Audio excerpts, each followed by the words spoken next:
Do I want to join a lottery syndicate? This is a question I was actually asked today at work, and I said no. I don't want to join a lottery syndicate. The guy asking, to be fair, doesn't know my history with gambling. He doesn't know about my gambling problems. We are work friends, colleagues at best. You know, don't sort of spend any time outside of work. So it was a fair question. You know, no disrespect to the guy for asking, but I don't want to be part of a lottery syndicate. But maybe not for the reasons you would imagine. Now, I understand that the general consensus is if you quit gambling, you have to quit all forms of gambling. I've said in previous videos, my problem was mainly online casinos, it was fruit machines in pubs, and it was fob tees. I did have the odd sports bet, but certainly I never thought it caused me a problem, and my stakes were very, very low. And the reason I gave that up is because actually, not so much the betting, but because it led me into circles and behaviours and cycles that would involve other kinds of gambling as well. So whilst I didn't believe that the sports betting was actually really a problem to me, I felt in the interests of my recovery, it was best to give up all forms of gambling at that point. So if we explore that a little bit further and say, well, why didn't I think that sports betting was a problem, yet all these other forms of gambling were causing me a lot of harm? Well, sports betting to me, it didn't give me the same buzz. A lot of gamblers will relate to this in so much as something like a fob tee or a fruit machine or an online casino gives you those small dopamine hits every couple of seconds while you're spinning the reels or playing roulette or whatever you're doing. You're getting a constant feed, you're getting a constant up and down of emotion, which is what you become addicted to. Sports betting didn't have this issue with me, because what would happen is I would place my bet on the football or whatever, normally football, in the morning on the Saturday or whatever. I would place a small bet with what I would call a sober mind. I hadn't been gambling, obviously I hadn't been drinking either by that point. I wasn't chasing a loss, so I was, completely mentally straight, so to speak. And so I would literally bet what money I could comfortably afford to lose, as they always say, but also money I didn't really care about. I would just bet £2.50 on an ACCA, or maybe a £5 treble or something like that, because I was doing it completely with a sober mind. And I then waited the results, and I used to then watch the football and watch the results came in. That caused a bit of a problem, because sometimes, particularly if it was an accumulator and it was quite close to coming in, I could become a bit withdrawn and a bit distracted checking the football results. But at no point would I want to consider chasing that loss. I wasn't getting that constant high and low of dopamine that the slots and the fob tees and stuff were providing. So I didn't think really sports betting was too much of an issue. The lottery was almost this to the nth degree. If I were to be playing the lottery, and to be fair I wasn't at the time, but if I was to play the lottery, the turnover is so slow. From the time you place, you buy your ticket, so you place the bet, so to speak, it could be days before the draw itself. And then, the build is so gradual, and there might be that slight hit if you get a couple of numbers, come up relatively early on in the draw, but most of the time the odds of you winning are so bloody remote that, I don't know, it really didn't feel so much like gambling to me. And I think this is why when people say, I don't gamble anymore, but I do the lottery, I can sort of see it. And I can also see it really because, unlike every other type of gambling that I've ever been involved in, bar some ridiculous accumulator that was never going to come in a million years, the lottery, I think, has an exit strategy.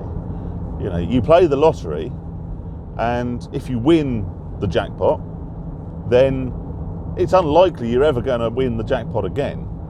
And actually that would be an exit point from gambling. You could take your X million pounds, X million dollars, whatever, and take your money and run, and that would be a legitimate exit point from gambling. Now, I say this, I'm not promoting the lottery as a form of gambling or as indeed anything. It's a money-making enterprise like any form of gambling, And although some of the money does go to good causes, or what the organisation deem good causes, whether or not we all agree with that, is another thing.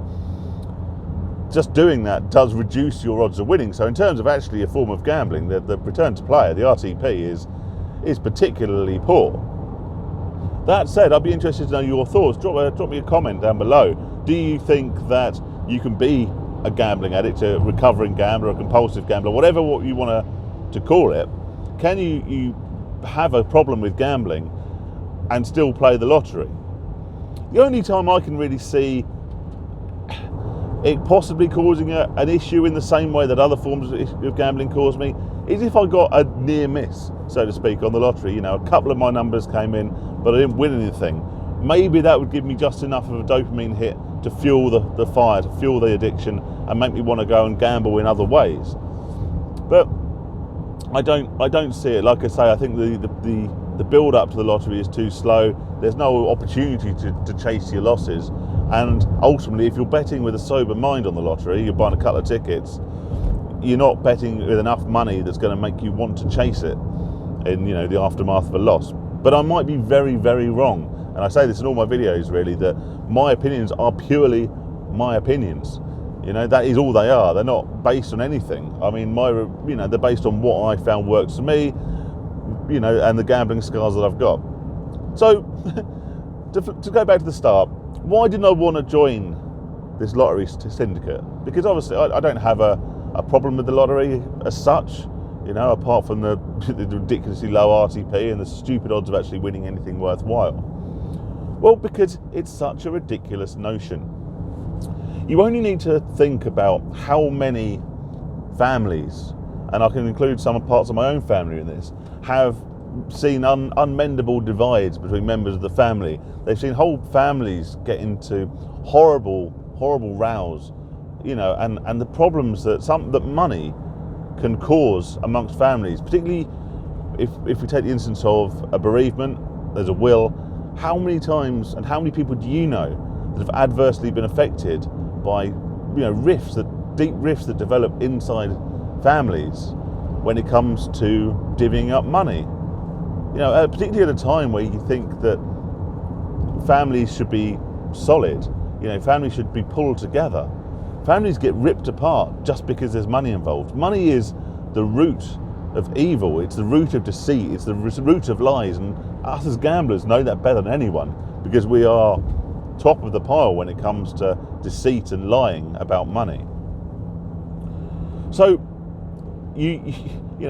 that the money can cause these problems between blood. They can cause problems between family. So why would I want to trust relative strangers whose only bond, only similarities we have in many ways is the fact we work for the same company, that we work in the same office, that we happen to see each other every day, each day, purely by default, because we have to, because that's where we work. And I'm going to trust one of these people to, come back to work the following day if they have a lottery ticket worth 3 million quid, when they could quite easily take all that money, disappear off and never be seen again? Am I bollocks? And I don't dislike these people, but I've seen what money can do to people, and that's the reason why I would never join a lottery work syndicate. And so what, you get a contract drawn up that you're all going to share the money. What's that worth? Particularly if the person holding the ticket is the person holding the contract. What proof, what comeback have you got? What comeback have you got to say the guy didn't buy another ticket that was his own and claims that was the winning ticket? So that's why when I got asked today, do you want to join a lottery syndicate, I straight up said no. But I'll be interested, it just made me think about the lottery in general. And I have mentioned it before about the exit strategy, but it did make me think, I wonder what everyone else thinks about the lottery. Whether those guys that comment on my videos that have quit gambling, do you still play the lottery? Or do you consider that, a form of gambling and potentially a trigger to other forms? Do you or does anyone you know have they had a problem with the lottery where they're actually spending obscene amounts of money on lottery tickets, chasing that big win? Be interested to, like I say, know your thoughts and know your experiences. That's about it for today. Thanks very much for watching if you've got to this point. I would ask, if you don't mind, just dropping a subscribe on the channel. I lost a few subscribers today, probably because of my affiliate and streamers video. Could be a couple of reasons. Could be either streamers that follow me, I know a couple do, who object to what I said, or it might be because I kind of made an ironic, humorous, I thought it was a humorous thumbnail. Maybe it was a bit misguided, and maybe that rubbed a few people up the wrong way, I don't know. But if you could subscribe to the channel, that'd be appreciated. Let me know your thoughts in the comment section below. Drop us a like if you like the video, and I will catch you on the next one. See you soon, guys. Have a good day.